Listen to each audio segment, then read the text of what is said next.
Health care সেক্টরে একটি নতুন চেঞ্জেস এসেছে এবং যে কারণে যারা এই হেলথ কেয়ারে কাজ করছেন বা কেয়ার ওয়ার্কার ভিসাতে আছেন তাদের জন্য আমি বলবো কিছুটা সুসংবাদ।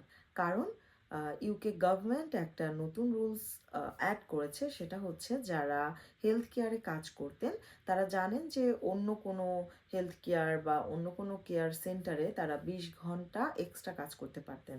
যে সেক্টর এসেছেন তার বাইরে তারা 20 ঘন্টা অন্য কোনো কেয়ার সেক্টরে তারা কাজ করতে পারতেন।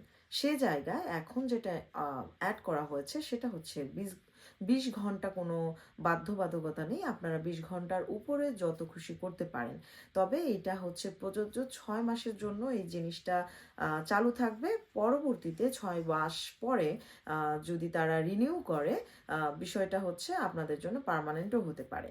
তো 6 মাসের জন্য আপনারা এখন থেকে যে যে সেক্টরে আছেন, মানে শুধুমাত্র হেলথ কেয়ারের জন্য, শুধু হেলথ কেয়ারে শর্ট অকুপেশনগুলোতে তারা হচ্ছে কাজ করতে পারবে, অন্য কোনো স্কিল রুটে নয়। তো যারা আছেন, আপনারা কাজ করছেন, ইউকেতে অলরেডি চলে এসেছেন, তারা এই সুযোগটা কাজে লাগান। আশা করি আপনাদের এই সুযোগটা কাজে লাগিয়ে আপনারা যারা সমস্যায় আছেন তাদের সমস্যার সমাধান হবে।